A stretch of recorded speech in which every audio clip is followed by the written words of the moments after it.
प्यारे बच्चों और दोस्तों, एक बार फिर से रीजनिंग की बहुत ही इंपॉर्टेंट और शानदार वीडियो लेकर के इस वीडियो में दोस्तों हम लोग इस टाइप के क्वेश्चन को सॉल्व करेंगे जो कि आपके SSC, railway, bank, UP police constable बहुत सारे गवर्नमेंट जॉब के एग्जाम में पूछता है। ये पार्ट 27 है, इससे पहले पार्ट 26 बना चुका हूँ। डिस्क्रिप्शन बॉक्स में सभी की लिंक मिल जाएगी, जाइएगा वॉच कीजिएगा। चलिए स्टार्ट करते हैं अपने पहले क्वेश्चन से। पहला क्वेश्चन दोस्तों देखिए, कोडिंग डिकोडिंग का क्वेश्चन है। क्वेश्चन क्या कह रहा है पहले उसको पढ़िए। कह रहा है यदि किसी कोड भाषा में ACNE को 3, 7, 29, 11 लिखा जाता है तो बॉयल को उसी कोड भाषा में क्या लिखा जाएगा। तो हमें पहले ACNE को कैसे लिखा गया है, 3, 7, 29 और 11 कैसे लिखा गया है। अगर ये हम लॉजिक ढूंढ लेते हैं तो बॉयल को क्या लिखा जाएगा ये पता चल जाएगा। तो इसमें ज़्यादातर ज़रूरत पड़ती है A to Z यानी 1 से 26 तक जो सीरियल वाइज नंबर होते हैं उनको याद करने की। अगर वो याद रहेंगे तो आप सेकेंडों में सॉल्व कर लेंगे। कैसे, यहाँ पर देखिए A की पोजीशन 1, C की कहेंगे 3, N की 14 और E की आपकी आएगी 5। लेकिन आप कहेंगे कि A की जगह 3 लिखा गया है और A की पोजीशन 1 होती है। तो अगर आप एक में क्या करें, एक में अगर आप 2 का गुणा कर दें, किसका 2, तो 2 1 2 हो जाएगा और +1 कर दें तो 3 आ जाएगा। यही ट्रिक इसमें भी लगाएंगे। 3 में भी आप क्या कर दीजिए, 2 का गुणा करके +1 कर दीजिए, 3 दूना के 6, 1 7 हो जाएगा। इस 14 में भी 2 का गुणा करके +1 कर देंगे तो 14 दूना के 28, 1 29 आ जाएगा। देखिए क्या गया, सीरियल वाइज जो क्रम है वो तो लिखा ही गया है, लेकिन उसमें 2 का गुणा करके +1 किया गया। ऐसे लास्ट में देखिए 5 है तो इसमें 2 का गुणा करके +1 करेंगे तो आपका 11 आ जाएगा। क्लियर हो गया। यानी कि इस तरीके से इस कोड भाषा में इसको 3, 7, 29, 11 लिखा गया। अब देखिए बॉयल में B का 2 होता है, O का आप दोस्तों क्या कहते हैं 15 होता है, I का कहेंगे 9 होता है, L का 12 होता है।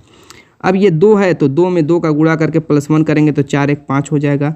ऐसे 15 है तो इसमें 2 का गुणा करके +1 करेंगे, 15 दूना के 30, 31 हो जाएगा। ऐसे ही 9 है तो इसमें 2 का गुणा करेंगे और +1 करेंगे, 9 दूना 18, 1 19 हो जाएगा। ऐसे ही 12 में 2 का गुणा कर दीजिए, 12 दूना 24, 1 25 हो जाएगा। कितना आ गया, 5, 31, 19, 25। देखिए 5, 31, 19, 25 option D is the right answer. Clear. चलिए अगला देखते हैं। अंग्रेजी वर्णमाला का ये क्वेश्चन है। कह रहा है यदि अंग्रेजी वर्णमाला को विपरीत क्रम में लिखा जाए, विपरीत क्रम का क्या मतलब, A to Z के बजाय Z to A लिखा जाए, Z to A लिखा जाए, यानी Z को 1 बनाया जाए और A को 26 बनाया जाए। तो कह रहा है कि बाएं से 9वें अक्षर, देखिए यहाँ पे हम बनाते हैं, थोड़ा सा स्पेस जगह मिल जाएगी। हम यहाँ पे अगर बनाते हैं, इसको 1 ले लेते हैं और इसको 26 ले लेते हैं तो ये आपका होता है बायां, ठीक, और ये होता है आपका दायां। क्लियर है। तो कह रहा है कि बाएं से 9वें अक्षर, अब यहाँ से बाएं से 9वां अक्षर की बात कर रहा है। 9वें अक्षर के दाएं और 12वां अक्षर कौन होगा। ये जो 9वां अक्षर है, अब इसका दायां किधर होगा। अब इस 9वें अक्षर के दाएं ओर जाना रहेगा तो इधर जाएंगे, क्योंकि दायां आपका हिस्सा इधर है। A की तरफ जाएंगे, दायां हिस्सा इधर है, और Z की तरफ बायां हिस्सा है। तो कह रहा है कि पहले अंग्रेजी वर्णमाला के बाएं, यानी बाएं की तरफ तो पहले ये जाएंगे, 9वां अक्षर 9 आ गया। अब इस 9वें अक्षर के दाईं ओर जाना रहेगा तो इधर कह रहा है, इधर जाना है। और चौथे स्थान पर 12वां अक्षर, 12वां अक्षर यहाँ पर कह रहा है कि कौन सा अक्षर आएगा। तो ये 12 9 कितना हो गया, आप कहेंगे 21 आ गया। कितना आ गया, 21 आ गया। हमें निकालना है यहाँ पर 21वां अक्षर कौन सा होगा, 21वां पोजीशन पर कौन सा होगा। उल्टी दिशा निकालना है, उल्टी दिशा से मत निकालिए, आप उल्टी दिशा से मत निकालिए। अब सीधी दिशा से आप बताइए कि 21वीं पोजीशन पर कौन आता है। A to Z अगर आपको याद है 1 से लेकर 26 तक Z तक, तो आपको पता होना चाहिए 21वीं पोजीशन पर आता है U। क्या आता है, U आता है। तो हमें 21वीं पोजीशन पर क्या करना है, जब A की तरफ से निकालना है तो 26 में से सिर्फ इसको माइनस कर दीजिए, 26 में से माइनस करके +1 कर दीजिए तो कितना आ जाएगा, 5 1 6। अब A की तरफ से, यानी एक A होता है, B 2 होता है, इधर से अगर हम देखें तो छठी पोजीशन पर कौन आएगा, आप कहेंगे F आएगा। एक तो ये तरीका था, दूसरा ये था जैसे 21वीं पोजीशन पर आता है U। अब U के अपोजिट कौन सा होता है, अपोजिट वाला भी तरीका अगर आपको याद है तो U के उल्टी साइड में आप जानते हैं F होता है, उस हिसाब से भी आप निकाल सकते हैं। यानी दोनों तरीका इसमें फॉलो कर सकते हैं। लेकिन सेम सबसे बड़ा ये मतलब था कि ये कैसे जोड़ते हैं, ठीक है। उसको आपने पकड़ लिया कि दाईं तरफ बाईं तरफ, ये समझ में आना चाहिए। ये क्वेश्चन अगर दायां बायां इसमें समझ में आ गया, उसमें कोई गलती नहीं करते तो सेकेंडों में सॉल्व हो जाएगा। ऑप्शन सी देखिए F। चलिए अगला देखते हैं। कह रहा है कि दी गई प्रतिक्रियाओं में कौन सा एक सार्थक क्रम है, यानी कि इधर उधर दिया हुआ है ABCD, इसको हमें एक क्रम में सीरियल साइड में, मतलब सीरियल क्रम में इसको सजाना है। तो इसमें देखिए क्या दिया हुआ, पदार्थ दिया हुआ, परमाणु, अणु, प्रोटॉन, यानी कि ये आपका जो है साइंस का दिया हुआ है। तो या तो इसको बढ़ते हुए क्रम में सजा सकते हैं या एक दूसरे से कैसे बने हुए उस टाइप से भी सजाएंगे, दोनों कंडीशन में ये क्रम सही बनेगा। तो चलिए बढ़ते हुए क्रम में सजाते हैं। तो सबसे पहले इसमें सबसे छोटा क्या होता है वो ढूंढिए। तो यहाँ पर पदार्थ है, परमाणु है, अणु है, प्रोटॉन है। आप कहेंगे प्रोटॉन सबसे छोटा होता है, यानी डी नंबर वाला। अब इस प्रोटॉन से बड़ा कौन होता है? आप कहेंगे कि परमाणु होता है, यानी बी वाला। अब इस परमाणु से ही तो अणु बनते हैं, यानी कि उससे बड़ा सी वाला होगा। और इन अणुओं की मदद से क्या बनते हैं? पदार्थ का निर्माण होता है, यानी ए वाला। तो ये आपके बढ़ते हुए क्रम में सज गया, DBCA। देखिए क्या है, DBCA option is the right answer. Next, अब इसका आंसर कमेंट कीजिए। बहुत पेचीदा सा क्वेश्चन है दोस्तों, बस थोड़ा सा समझ जाएंगे अभी आसान हो जाएगा। कह रहा है यदि शब्द कंट्रीब्यूशन के दूसरे, छठे, नौवें तथा 12वें अक्षर का प्रयोग करके कोई अर्थपूर्ण शब्द बनता है, कौथे कौथे कह रहा है वो देखिए पहले। यदि शब्द कंट्रीब्यूशन के दूसरे, कंट्रीब्यूशन का दूसरा कौन सा आएगा? ओ आएगा। क्या आएगा? यहाँ पर ओ लिख देते हैं, ठीक। और छठे, छठा कौन सा आएगा? 2 2 4 आई आएगा। कंट्रीब्यूशन का छठा कौन सा आएगा? आई आएगा। नौवें, नौवां कौन सा आएगा? टी आएगा। और क्या कह रहा है? बरहवें, बरहवां कौन सा आएगा? एन आएगा। कह रहा है कि इनका प्रयोग करके कोई अर्थपूर्ण शब्द बन रहा है कि नहीं बन रहा है। ये आपका टी है, ये आई है। देखिए इसको इधर उधर करने से कुछ अर्थपूर्ण, जरूरी नहीं कि एकदम सीरियल क्रम में जैसे दे दिया वैसे नहीं, इसको इधर इधर आप करके देखिए कोई अर्थपूर्ण शब्द बन रहा है। मैं कहूँ कि इसको आप बना सकते हैं इनटू, इसके अलावा इसका कोई अर्थपूर्ण शब्द नहीं बनेगा इनटू के अलावा, ठीक है। तो इनटू बन गया। तो कह रहा है कि तो उस शब्द का अंतिम अक्षर क्या होगा? जब इनटू बन गया तो इसका अंतिम अक्षर क्या है? ओ है। Option B is the right answer. आगे पढ़ लीजिए क्या कह रहा है। यदि कोई अर्थपूर्ण शब्द नहीं बनता है, तो चूंकि बन चुका है इसकी कोई हमें ज़रूरत नहीं है, लेकिन देखते हैं और क्या कह रहा है। तो आपका उत्तर एक्स होगा। अगर नहीं बनता तो हम एक्स को उत्तर मानते, और यदि एक से अधिक अर्थपूर्ण शब्द बनते तो उसका उत्तर एम होता। अगर एक ही बना है, अगर हो सकता है 2 बन जाता, 3 बन जाता, तो उस कंडीशन में हम सी को टिक लगाते, लेकिन चूंकि एक ही बना है और उसका अंतिम शब्द क्या है? ओ है, तो B is the right answer. चलिए नेक्स्ट देखते हैं। कह रहा है जिस तरीके से पर्वत का संबंध पहाड़ी से, वैसे वृक्ष का संबंध किससे होगा? पर्वत, पहाड़ी, पहाड़ी देखिए छोटी होती है और पर्वत बड़े होते हैं, यानी छोटे से क्या, बड़े से क्या बनना है? छोटा बनना है। ऐसे वृक्ष क्या होते हैं? मान लीजिए बड़ा रूप है वृक्ष का, तो उसका छोटा, वृक्ष का छोटा रूप क्या होता है? यानी छोटे छोटे जो पेड़ उगे रहते हैं उनको क्या कहते हैं? आप झाड़ी कहते हैं। तो वही आपका हो जाएगा। अभी वृक्ष का किससे संबंध हो जाएगा? झाड़ी से। Option 3 is the right answer. चलिए अगला देखते हैं। अगर आंसर आप लोगों को आ रहा है तो दोस्तों कमेंट करते रहिएगा। यहाँ पर देखिए ये भी मिसिंग नंबर वाला है। क्या कह रहा है? यहाँ पर भी वही चीज़ कह रहा है। जिस तरीके से 23 से ये बना है, 45 से यहाँ पे क्या बनेगा? कमेंट कीजिए। यहाँ पर 23 से 0 8 27, इतना लंबा नंबर दिया हुआ है, तो 0 से डरिए मत। 0 का कोई मतलब है नहीं, क्योंकि ये लेफ्ट साइड में दिया हुआ है, यानी सिर्फ 827 है। तो 23 से 827 कैसे बनेगा? ये देखिए, अगर मैं 2 को अलग कर दूँ, 3 को अलग कर दूँ और दोनों को अलग अलग क्यूब कर दूँ, जैसे 2 का क्यूब कर दूँ और 3 का क्यूब कर दूँ, तो 2 दूना के 4 दूना के 8 हो जाएगा, और 3 3 के 9 3 के 27। इस तरीके से मैं लिखूँ तो चलिए यही ट्रिक लगाते हैं। जैसे 4 का क्यूब कर दूँ तो 4 चौको 16 चौको 64 हो जाएगा। अब 5 का कर दूँ तो 50 25 5 125 हो जाएगा। यानी ऐसे ही मैं लिख करके देखूँ तो 64 125। Option B is the right answer. बिल्कुल सही लॉजिक थी हमारी। नेक्स्ट, अब यहाँ पर मिसिंग नंबर, अल्फ़ाबेट भी गायब है और नंबर भी गायब है, तो बारी बारी निकाल लेते हैं। क्या करना है? सबसे पहली चीज़ ऑप्शन में अगर देखेंगे तो बी बी बी लास्ट में सबके दिया हुआ है, यानी कि हम तीसरा वाला ये एफ से ई बना है, ई से डी बना है, डी से सी बना है, इसको हमें करने की ज़रूरत ही नहीं है। सी से यानी हमें पता चल गया कि बी ही बनेगा हर हाल में, तो सिर्फ हम पहला और संख्या वाला निकाल लेते हैं। यानी क्यू, क्यू से आपका क्या बना? एस, एस से क्या बना? यू, यू से क्या बना? डब्लू, और डब्लू से क्या बनेगा? पहले ये निकालते हैं, उसके बाद संख्या वाला निकाल लेंगे। तो क्यू आपका क्या है? 17वें नंबर पर, एस आपका क्या है? 19वें नंबर पर, यू आपका 21वें पे, और डब्लू 23वें नंबर पर। यानी कि 17 19 21 23 यानी 25वें नंबर पर क्या आएगा? वही यहाँ पे आ जाएगा। यानी 25वें नंबर पर आप कहेंगे वाई आएगा। क्लियर हो गया? देखिए ए टू जेड मैंने कहा नंबर याद है तो बहुत सारे क्वेश्चन आप सेकंडों में सॉल्व कर सकते हैं। हमें पता चल गया कि ये 2 क्रम में आगे बढ़ रहे हैं। 17 से 19 हुआ, 19 2 21 21 2 23 23 2 25, 25वां का वाई। चलिए वाई मिल गया और बी वाला भी मिल गया। बीच वाली संख्या वाला निकालना है, तो संख्या बीच वाली क्या है? 1 है, 2 है, 6 है, 21 है। अब क्या आएगा हमें पता नहीं। चलिए 1 से 2 कैसे बना? अगर 1 में हम 1 प्लस कर दें तो 2 बनेगा, और 6 कैसे बनेगा? ऐसे नहीं होगा। देखिए 1 में क्या करें? अगर 1 का पहले गुणा करके फिर प्लस 1 करें तो भी 2 बनेगा। चलिए 2 में क्या करें? अगर 2 का गुणा करके और फिर +2 करें तो 2 दूना के 4 2 6 हो जाएगा। चलिए इसमें इसी सीरियल में चलेंगे। 3 का गुणा करके +3 करें तो 6 के 18 3 21 हो जाएगा। यानी 21 में क्या करेंगे? 4 का गुणा करके +4 करेंगे, यानी कि 4 करने 4, 4 दूना के 8 +4 यानी कि 88 हो जाएगा। यानी वाई 88 बी निकल गया आपका, वाई 88 बी ऑप्शन 2। चलिए नेक्स्ट, इसका तो आंसर आपको कमेंट करना है, मैं लॉजिक बता देता हूँ। यहाँ पर देखिए कह रहा है 2 4 3 1 है, बाहर बार बीच में 41, तो बाहर वालों की हेल्प से अंदर वाला बनेगा, ये तो हर वीडियो में बताता हूँ। यहाँ पर देखिए 68 है, यानी 6 8 5 7 की हेल्प से 68 बनेगा, और उसी लॉजिक से यहाँ पे मिसिंग नंबर लाएंगे।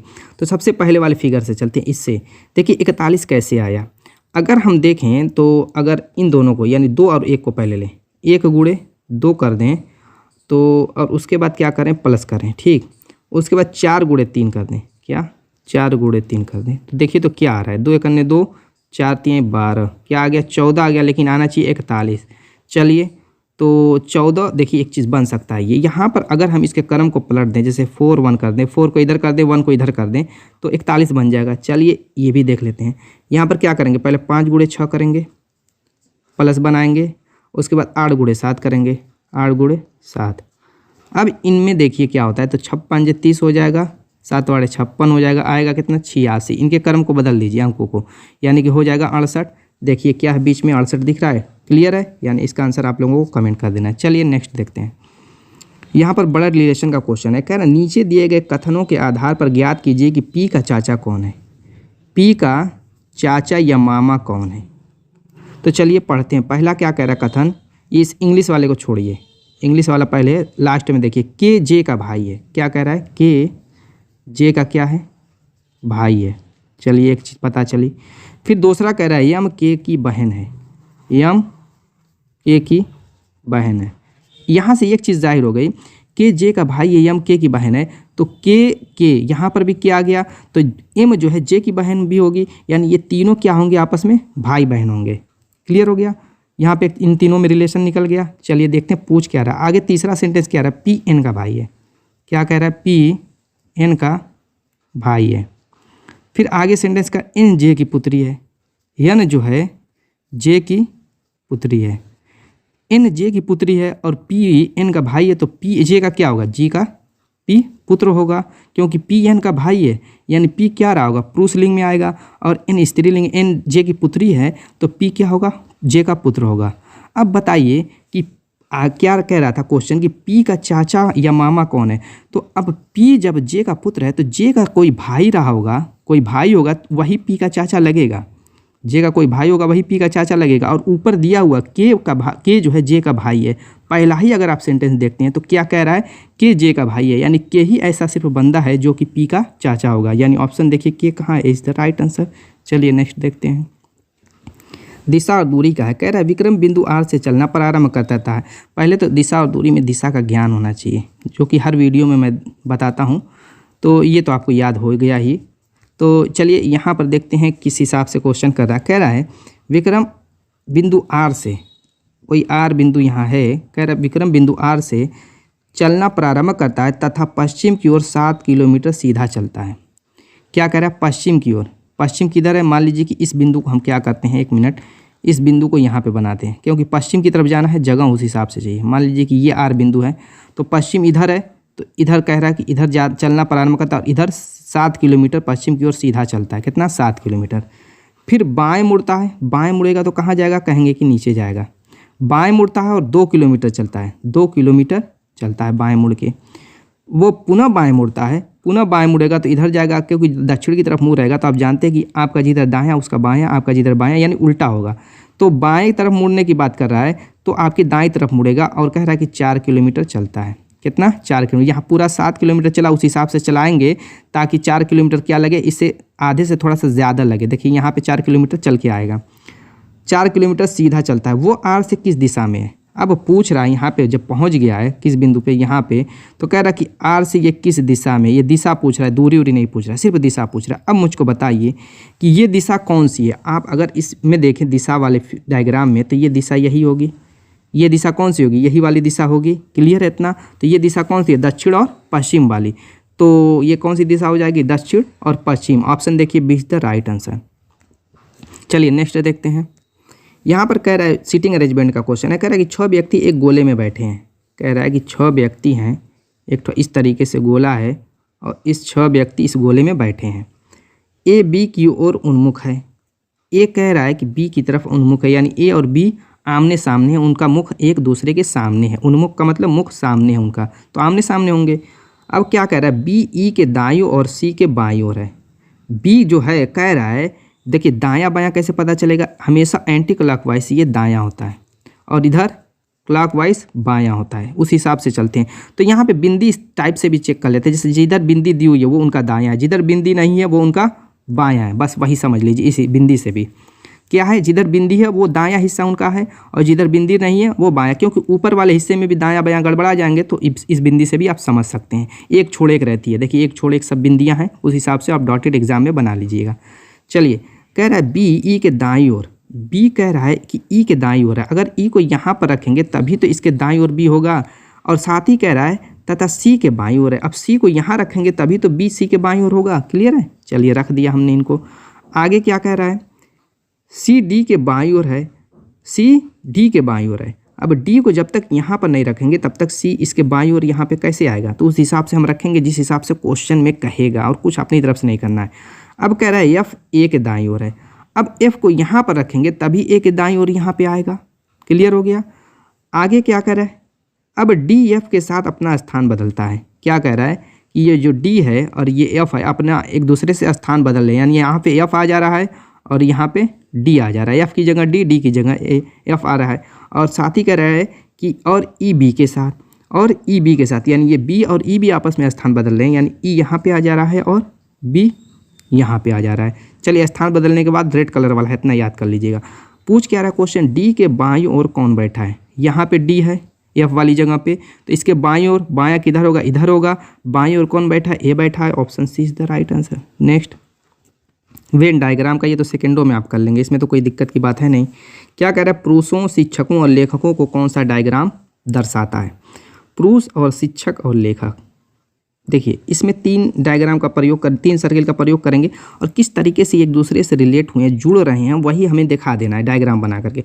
तो पुरुष जो होते हैं वो शिक्षक भी होते हैं और लेखक भी होते हैं। क्या कहेंगे, जो पुरुष होते हैं वो शिक्षक भी होते हैं और लेखक भी होते हैं। सभी पुरुष तो होते नहीं हैं, तो कुछ कुछ होते हैं, तो कुछ कुछ इस तरीके से आप मिला सकते हैं। तो क्या ये डायग्राम बनेगा, नहीं ये नहीं बनेगा। और देखिए, जो कुछ शिक्षक होते हैं वो लेखक भी होते हैं और कुछ लेखक जो होते हैं वो शिक्षक भी होते हैं। कुछ पुरुष शिक्षक भी होते हैं, कुछ पुरुष लेखक भी होते हैं, यानी सारे के सारे थोड़े थोड़े एक दूसरे से जुड़े होते हैं। कुछ पुरुष शिक्षक भी होते हैं, कुछ लेखक भी शिक्षक होते हैं, कुछ पुरुष लेखक भी होते हैं, कुछ लेखक भी, यानी कि इस तरीके का, जब इस तरीके के तीनों एक दूसरे से थोड़ा थोड़ा जुड़े रहें तो वो डायग्राम आपका इस तरीके का बनेगा। कैसे, इस तरीके का। तो अब देखिए option 2 is the right answer. Clear है, जब भी तीनों चीज़ें, कुछ भी नाम दिया हो और एक दूसरे से थोड़ा थोड़ा सब एक दूसरे से जुड़े हुए हों तो ये डायग्राम हमेशा इस टाइप का बनता है। चलिए नेक्स्ट देखते हैं। ओपन डाइस का क्वेश्चन है, कह रहा बंद करने पर कौन सा डाइस बनेगा, इन चारों ऑप्शन में चेक करेंगे। तो पहले बंद करने का तरीका क्या होता है, बंद करने पर किस हिसाब से ये वर्क करता है, ओपन डाइस को समझते हैं। देखिए, जब भी बंद करेंगे तो पहला तीसरे से के अपोजिट होगा, यानी 2 के अपोजिट 4 होगा, यानी कि अगल बगल की फेस पर 4 2 आमने सामने कभी भी नहीं आ सकते। ऐसे ही पहला जो होगा 6 के और अगल बगल वाला विपरीत वाला ये 5 3 के होगा। चलिए पहले डाइस से चेक करते हैं, अभी समझ में आ जाएगा। कह रहा है कि एक जो है, एक 6 के अपोजिट है तो एक के बगल में 6 नहीं आना चाहिए। देखिए एक के बगल में कहीं 6 है, नहीं है। ऐसे ही कह रहा है कि 5 3 के अपोजिट है, लेकिन यहाँ पे 3 और 5 बगल में दे दिया हुआ है तो ये डाइस बन ही नहीं सकता, गलत। चलिए नेक्स्ट देखते हैं। अब यहाँ पे 2 है तो 2 के अपोजिट 4 है, तो 2 के बगल में यहाँ पे 4 आ गया है तो ये भी डाइस नहीं बनेगा। नेक्स्ट देखते हैं, तो यहाँ पे 3 है तो 3 के अपोजिट 5 आना चाहिए, 3 के बगल में 5 नहीं, चलिए ठीक है। ऐसे ही 4 है दूसरे सतह पे तो 4 के अपोजिट 2 है तो 4 के बगल में 2 नहीं है, चलिए ये भी ठीक है, ये भी फाइनल हो गया। अब 1 है तो 1 के बगल में 6 नहीं है, क्योंकि 1 के बगल में अपोजिट, यानी कि option C is the right answer. यही सिर्फ एक ऐसा डाइस है जो इस रूल को फॉलो करता है। बाकी डी को आप चेक कर लीजिएगा, वो तो वैसे ही नहीं होगा क्योंकि सी हमने ढूंढ लिया है। नेक्स्ट यहाँ पर देखिए क्या कह रहा है, गणितीय संक्रिया क्वेश्चन है। कह रहे 16 भागे 4 बराबर 74, 21 भागे 7 बराबर 33, 21 भागे 9 बराबर 99, तो 55 भागे 5 बराबर क्या होगा। तो हमें ये एक्स्ट्रा है, हर बार एक्स्ट्रा दे देता है, हम 2 ही में इसको क्लियर कर देंगे, क्योंकि एक होता है चेक करने के लिए, दूसरा होता है इसको कंसेप्ट को कि एकदम फाइनल है ये आपकी लॉजिक सही है कि नहीं, उसको चेक करने के लिए। उसके बाद उसी को हम रूल को यहाँ पर अप्लाई कर देंगे। तो 16 भागे 4 बराबर 74 आखिर बना कैसे, सबसे बड़ा मैटर। 21 भागे 7 बराबर 33 आखिर बना कैसे, चलिए चेक करते हैं। अगर हम देखें तो 4 से भाग देंगे तो 4 आएगा, ठीक। तो चलिए 4 तो है नहीं, 74 है। तो क्या करते हैं, एक और काम करते हैं, अगर 1 + 6 करें तो क्या आएगा, 7 आएगा। चलिए लिख लेते हैं, इनके अंकों को हमने जोड़ लिया। अब इनको भाग दे देते हैं, 4 चौको 16, 74 इस तरीके से लिख करके देखते हैं। यानी कि इनके अंकों को एक बार जोड़ करके लिखा और जैसे भाग देना था उस भाग को भी ऐसे ही लिख दिया। ऐसे इसमें भी करते हैं, 2 + 1 करेंगे तो 3 आएगा और भाग देंगे तो 3 आएगा, यानी 33। देखिए आ गया। एक और है, इसको भी चेक कर लीजिए क्या दिक्कत है। इसमें देखिए दोनों अंकों को जोड़ेंगे, 8 × 9 आएगा और 9 से भाग देंगे तो 9 × 9 = 81, 99 आ गया। सेम अप्लाई इसमें भी कर देंगे तो यहाँ पर देखिए कितना हो जाएगा, 5 × 5 = 10 हो जाएगा और 5 से भाग देंगे तो 11, यानी कि 10 11। Option D is the right answer. Next, यहाँ पर दोस्तों ये हमारा डायग्राम वाला क्वेश्चन है, इसमें कुछ करना नहीं है, बहुत इजी है। इसका आंसर तो आप कमेंट कर ही सकते हैं। इसमें हमें सेट को अलग अलग कर देना है, एक जाति एक बिरादरी वाले को अलग कर देना है और अलग अलग को अलग कर देना है। इस तरीके से हमें 3-3 सेट बनाना है। देखिए ऑप्शन में देखिए 3-3 सेट है, 3 तरीके से ऐसे कोष्टक में 3-3 का सेट बना हुआ है, तो 3 सेट बनेगा। तो कैसे बनेगा वो देखिए, जैसे पहले को लीजिए, अभी समझ में आ जाएगा। पहला हमारा क्या, चतुर्भुज है, उसके अंदर सर्किल है। अब हमें ऐसा ढूंढना है जिसमें इस टाइप का ही मिलता जुलता डायग्राम हो। तो चौथा देखिए चतुर्भुज है, उसके अंदर सर्किल है। 7वां देखिए चतुर्भुज है, उसके अंदर सर्किल है। यानी कि पहले ग्रुप में 1, 4 और 7 को हमने ढूंढ लिया, ठीक है। अब दूसरे ग्रुप को क्या करेंगे, जैसे ये 2 नंबर है, चलिए पहला 2 नंबर लिख लेते हैं। इस टाइप का कैसा है, जैसे एक सर्किल है, उसके बगल में एक सर्किल लगा हुआ है। उसी टाइप का देखिए ये भी एक सर्किल है, उसके बगल में एक छोटा सा सर्किल है। उसी टाइप का ये भी सर्किल है और उसके बगल में एक छोटा सा सर्किल है। तो हमारा 2 हुआ, 6 हुआ और 9 हुआ। अब आगे तो चेक करने की जरूरत नहीं, यहाँ पे शंकु बना हुआ है 3 लिख लीजिए, और ये बेलन पे शंकु बना हुआ है 5, और ये डबल शंकु टाइप मिला हुआ है 8। तो यहाँ पे 1 4 7, 2 6 9 और 3 5 8। देखिए option D is the right answer. दोस्तों उम्मीद है वीडियो पसंद आएगा, मिलेंगे शानदार धमाकेदार। ठीक है सर, आप नेक्स्ट वीडियो में, तब तक के लिए बाय बाय।